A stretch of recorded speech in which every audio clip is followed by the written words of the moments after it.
Good afternoon, everyone. Good afternoon. So I'm Felice Nudelman, Chief Global Officer for Antioch University, and prior to that was with the New York Times, heading up the education division on a global level. And we're joined today by Ali Jafari, 5-time founder and inventor. And this is a fireside chat. Obviously, we don't have a fire. We brought some matches, but we think we'll hold off on setting flames to anything. But what we thought we'd do is have a conversation together. We have some slides that'll help give some context for the conversation, then we'll open it up to some Q&A. So the first thing that, let's see if we can get these to advance. Thanks. So the first thing that I wanted to share with you is a bit of Ali's track record.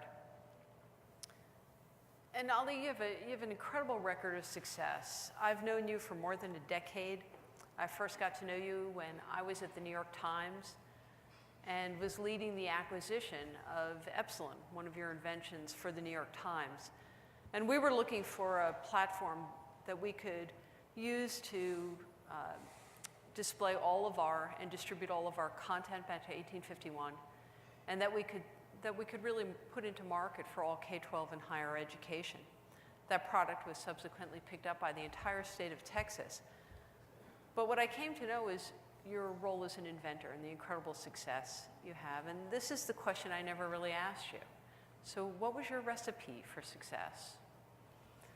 Well, first of all, thank you very much for the introduction. So what was the recipe? So I would say that I extensively researched the learning and pedagogy. I tried to fully understand the technology, the information technology, and the role that it can play to better teaching and learning, and to understand how to create a company. And I would say the thing that actually complemented me or basically made me a better cook or better chef also was my academic background. So I have a BS degree in business, undergraduate, and I'm a full professor in computer and information technology.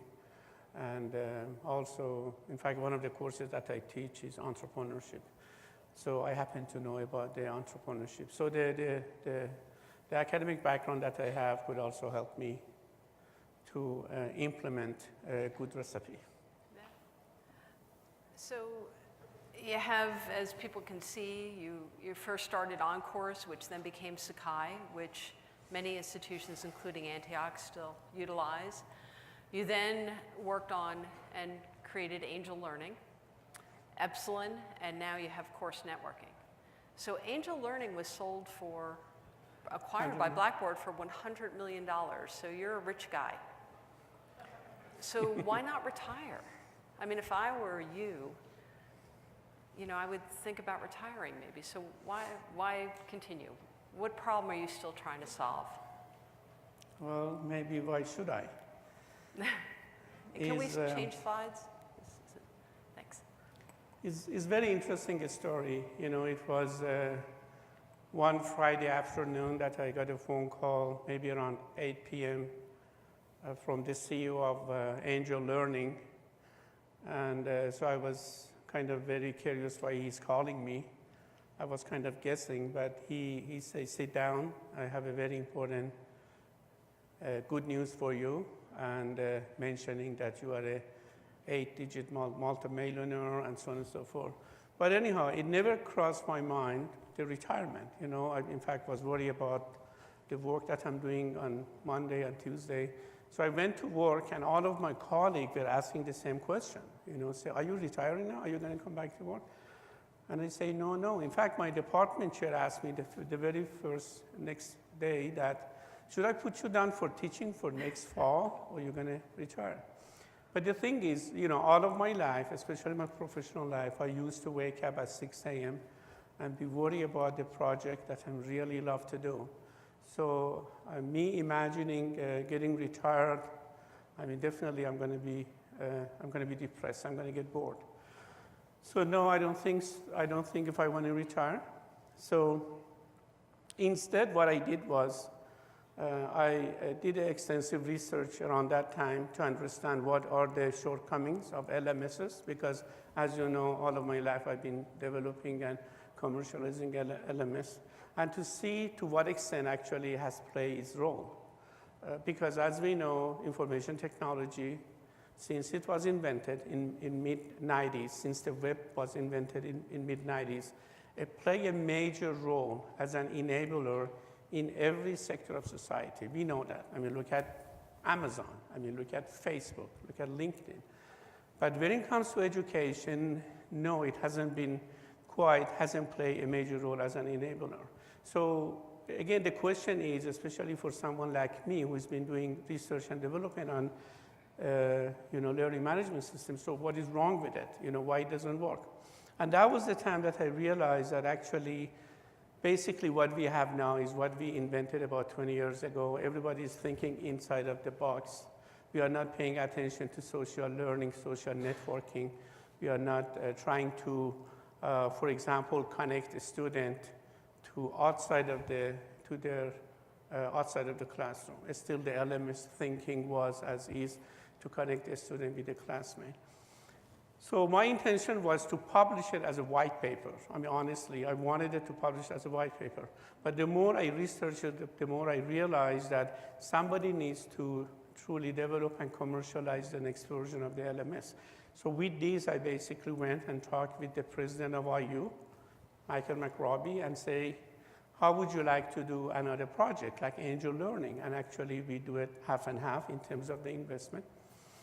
And again, the goal was, which has become the tag phrase of CN, changing the way the world learns. I mean, we wanted it to make a learning environment which is social. So think about it as a social LMS.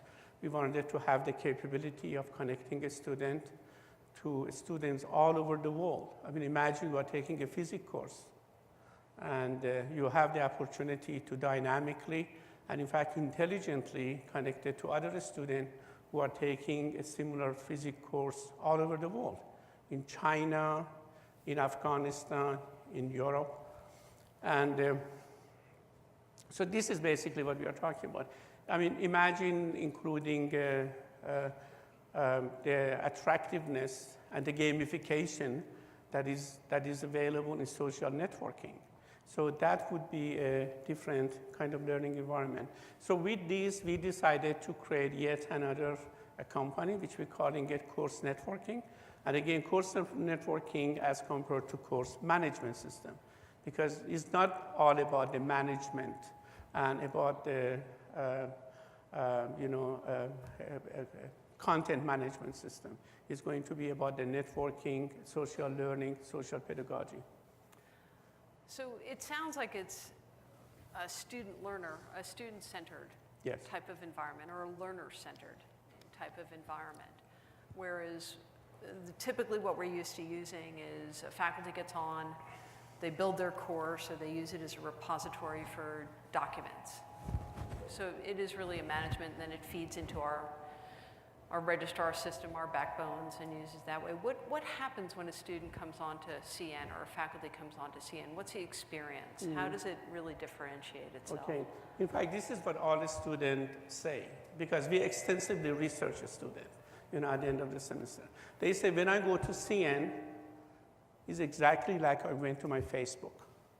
Okay, you see a whole bunch of posting. From the instructor, from my classmate, the posting is about the homework, the posting is about some informal learning, and so on and so forth. So it's immediately engaging. So number one, the major difference between CN and all LMSs that you have experienced is the UX aspect of it. And on a typical LMS, when you go there, you have to think about, well, maybe I need to go to the assignment tool to see what assignment we need to do. This one in CN, when you go there, you are already in the network. I mean, there is an algorithm. We have about 20 patent claims on CN. There is an algorithm that dynamically, intelligently decide what posts you need to see on the top. It's pretty much like Google. When you Google it, the first 2, 3 is exactly what you want, the same type of concept. So when you talk about it that way, what are the other attributes, what are the other features of the product? Let's see if we can. Well, should I talk about this or continue the question? Yeah. Okay.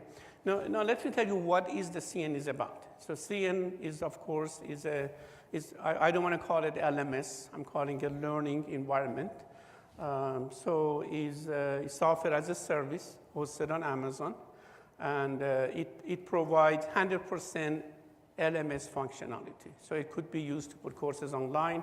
It could be used to support hybrid or blended learning courses, or could be complement regular classroom. So with this, we developed initially a full LMS. But immediately, we realized that the competition is very hard. University would have a difficult time to decide if they want to switch from their existing LMS to something which is not yet known, because LMS is a strategic tool. It's not just, deciding what kind of furniture you want to buy for the university. So with this, we came up with a so-called $1 million idea. And the idea is, they say, what about if we create a plugin? And that plugin could be installed in an existing LMS that the university has been using for ages, or maybe the new LMS that they just sign up. And that plugin provides all the missing functionality that the legacy LMS cannot provide. So with this, in a matter of minutes, basically you installed, which is the LTI tool. Fortunately, all the LMS tools on the market, they are LTI compliant. And so in a matter of minutes, you basically have a link inside of the course of the LMS, which says CN Post. Clicking on it, provide all the functionality that the LMS cannot provide, connecting to the global learner, the concept of social learning, the hashtag, the badge and certifications, and so on and so forth.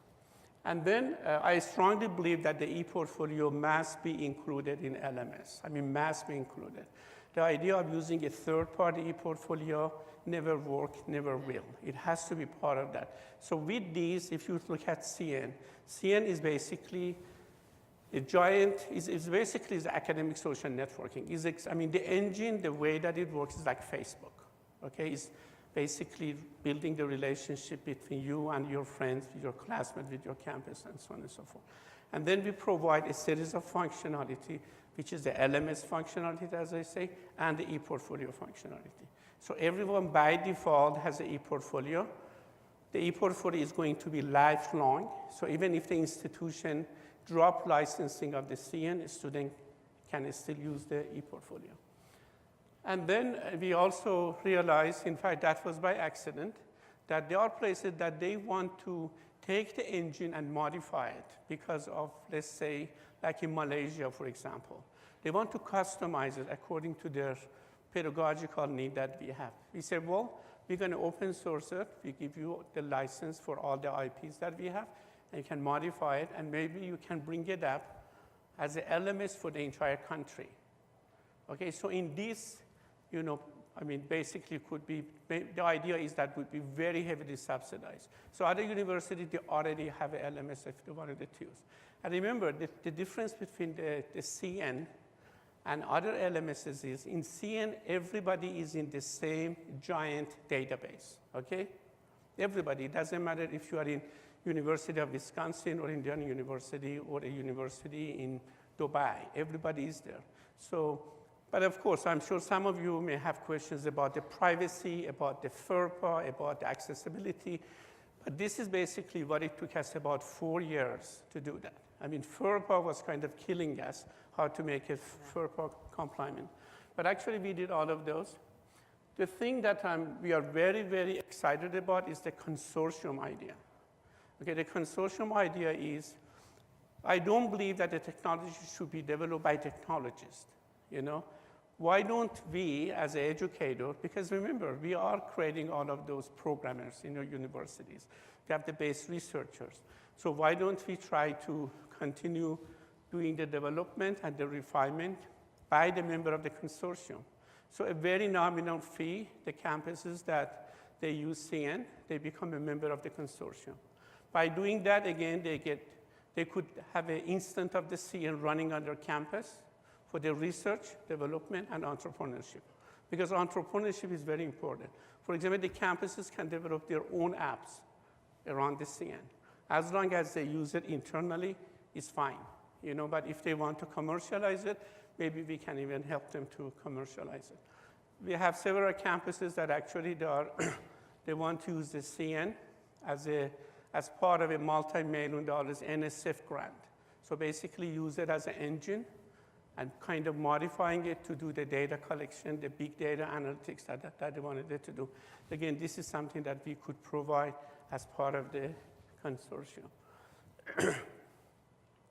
So right now we've got the member registration from 167 countries. Basically, there are two ways you could use CN. All of you, anyone in the world, you could go to the cn.com and create your account and put your courses online and create your e-portfolio. It's pretty much like creating your Gmail account. Okay, we're going to continue doing this. So revenue model is that we do institutional licensing. And this is where the institution get connected to the student information system, and the automation would happen. So with this, we've been very successful. I mean, for example, the third and the fourth largest number of hits that we are getting on our servers is from China and is from India. And we have no single licensing from those institutions. It's basically word of mouth. Faculty members began putting the courses online and all of this. So one of the things that we started looking at when I first started speaking with Ali about CN was there were a couple models that I was really curious about. And one is, how do we move from a management system to really a learner-centered model? How do we put the students at the center? How do we put the learning at the center, whether it's faculty engagement with each other, with peer groups outside of our campuses or branch campuses? How do we do that? And for students, how do you extend the experience? So a student typically goes to a course.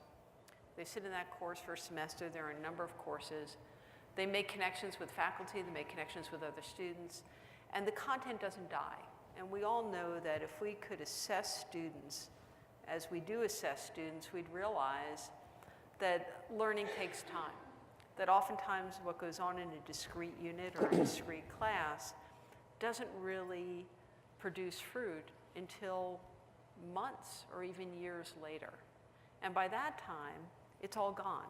And the student can't connect back with their peers, harder to connect with faculty unless they're doing some electronic connection, but it's just with one faculty or with the content. So one of the things that we kicked CN, we were kicking the tires on CN, and we started noticing was that I tracked it for a number of different semesters and over the course of about a year and a half, and started noticing that there were students in certain classes that I could be invited to or link with, and then they still kept meeting. They still kept talking. Exactly. And all of a sudden, as someone in education, the light went on for me. And that's when I started talking to Ali about, well, we should maybe talk about this, because what I saw happening was evidence of the process of learning. That students were engaging in their course or learning a competency, because you also do competency-based, the platform is competency-based, or can be, but they kept circling back. The next semester, they'd circle back. Not just with their peers, with faculty, and with content, and kept engaging in it. So the interesting thing for me was looking at how learning is changing. People want to be connected globally. They want to have large networks that they can rely on, lean on, get information from, share ideas, brainstorm. But we also learn over time. It's a continuous process. And what I saw happening was exactly that, was the evidence.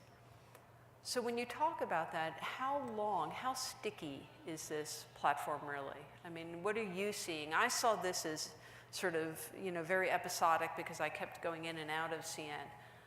But it seemed like it was particularly sticky, that students were really engaged there. Yeah.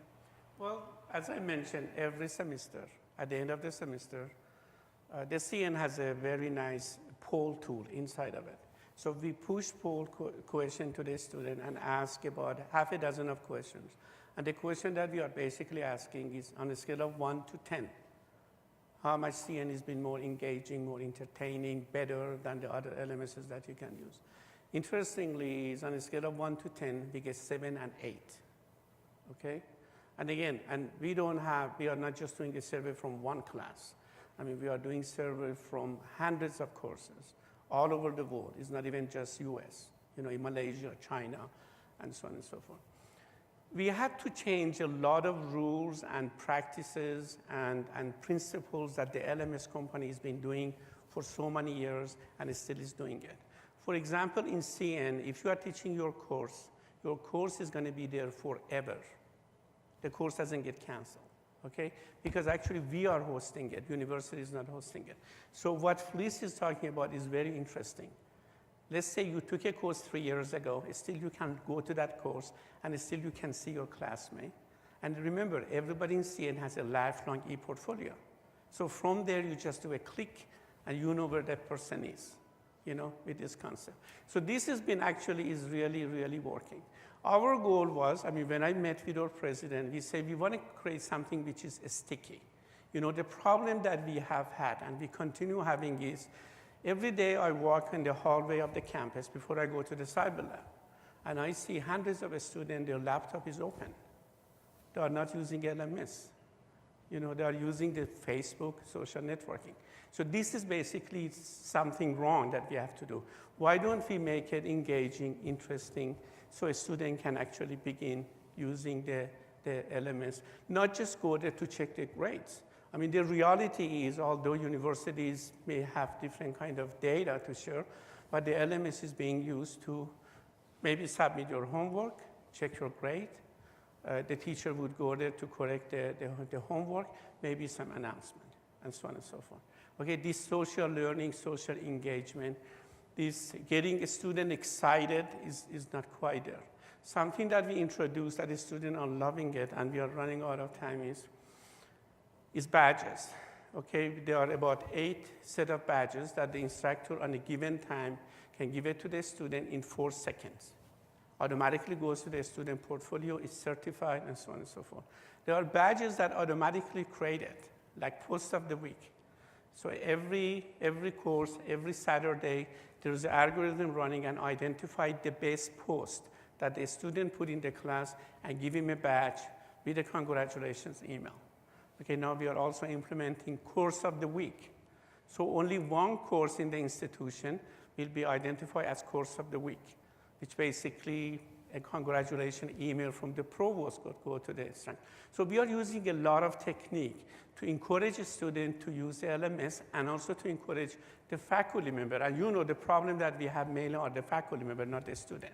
To encourage the faculty member to use this tool.